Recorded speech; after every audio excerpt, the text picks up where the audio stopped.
Hey everyone, and welcome as we continue our study through the Gospels, looking at the 250 events in the life of Jesus. We're doing this chronologically. It's a chronological study, and we're doing that way because we want to see the story as it happens. So we're meshing the four Gospels, Matthew, Mark, Luke, and John, together and studying the stories in chronological order as they happen because it gives you um, a better story and a better feel for how everything happened, and it just kind of puts everything together, and it really helps with seeing the message there. So we're doing that today. We're looking at Jesus healing a crippled woman. It's going to be on the Sabbath day. We'll look at that here in a minute, and this comes from Luke 13 verses 10 through 17. So this is fairly short, not going to be as long today, but we're going to look at that. And so in verse 10, we see on the Sabbath day, Jesus was teaching in the synagogue. He saw a woman who was crippled by an evil spirit. She was bent double for 18 years, and she was unable to stand up straight. When Jesus saw her, he called over and said, "Dear woman, you are healed of your sickness." Then he touched her, and instantly she could stand straight. And how she praised God. Of course, if you've ever seen this or experienced this, and I've seen this before, like you see someone walking through a store or trying to walk, and they're bent over almost at a 90-degree angle, and they can't stand up straight. And so it's a horrible condition, and would be very painful, especially this day and age with the lack of medical care that they have. And so, obviously, Jesus' prayer. But verse 14, the leader in charge of the synagogue was indignant that Jesus had healed on the Sabbath day. He said, "There are 6 days of the week for working." He said to the crowd, "Come on those days to be healed, not on the Sabbath." But the Lord replied, and rightfully so, "You hypocrites, each of you works on the Sabbath day. Don't you untie your ox or your donkey from its stall on the Sabbath and lead it out to water? This dear woman, a daughter of Abraham, has been in bondage by Satan for 18 years. Isn't it right that she be released even on the Sabbath day?" And this shamed his enemies, but all the people rejoiced at the wonderful thing he did. And of course, as they should have. And Jesus calls them out on their hypocrisy. But why was this considered work? It's like, why would healing someone on the Sabbath day be considered work? Well, the religious leaders saw healing as part of a doctor's profession. And so, since it was part of a doctor's profession, practicing one's profession on the Sabbath was prohibited, and so this was healing someone on the Sabbath was prohibited. The synagogue leader, they just could not see beyond the law, right? And we get caught up in this to Jesus's compassion in healing this crippled woman. They lost their love for people. They lost their compassion for people in trying to keep a bunch of rules and regulations and traditions. And we get caught up in that today as Christians, right?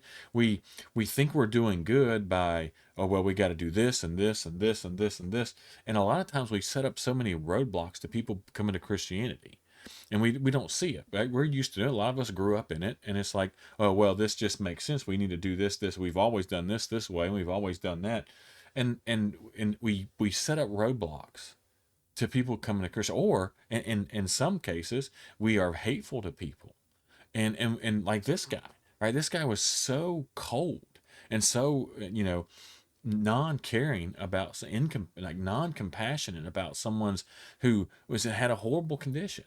Like he should have been rejoicing. How many times have you seen someone, something? I've experienced this, right? People just they lose focus, right? And you have something wonderful happening, something great happening, and the people around are complaining because certain things weren't done exactly the way they think they should be done, or something like that. That's the attitude that we have here, and so we have to be careful not to get caught up in this type of attitude that the Pharisees or the religious leader here of the synagogue got caught up in. Is he cared more about his rules and laws and traditions than he did about a human being, right?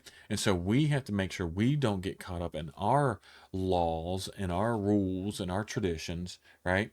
And focus more on those than we do the human soul and the human being that we have that's in front of us. And so we have to be very, very careful not to get caught up in that. And so Jesus shamed him, right, and the other leaders by pointing out their hypocrisy, because they would go and untie their animals and care for animals, right, care for them on the Sabbath. It's like, if you're going to be willing to care for an animal on the Sabbath day, why would you refuse to rejoice when a human being was freed from Satan's bondage?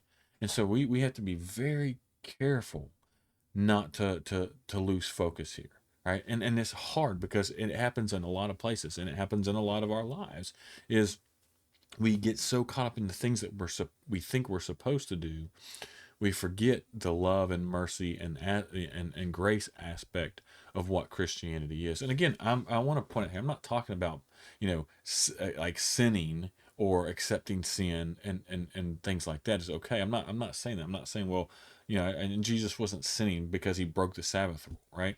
The Sabbath rule was there, for a reason, but they took it too far, and we can take things too far, right? The God never intended, because the Sabbath was a day of rest, and we don't want you to work on there, that, oh, if someone's in pain and suffering, that you don't heal them, right? Love comes first. And so there's just what I call some of these common sense things we have to look at. But again, like I said, it's easy for us to lose focus. We become so focused on what we're supposed to do and the things we set up and the laws we set up and the rules we set up, that we lose the human aspect of it, right? That loving kindness that Jesus showed. And we need to make sure that's always in the forefront of what we're doing. I'm not saying there's anything wrong with rules, and we need rules, we need regulations, right?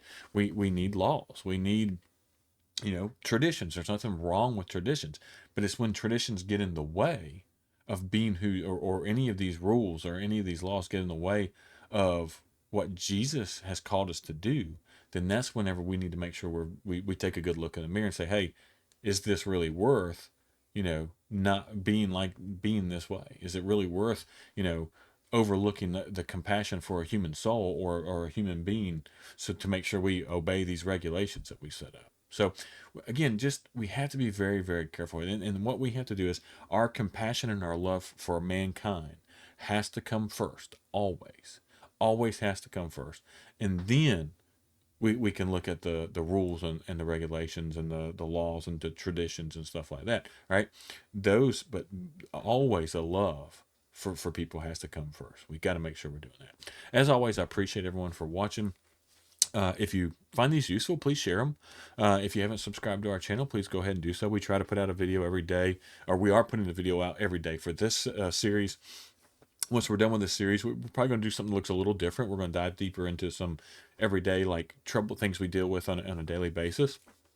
But we'll dive into that when we get there. But please subscribe, so that way when we release these, you get to see them. And as always, I appreciate everyone for watching.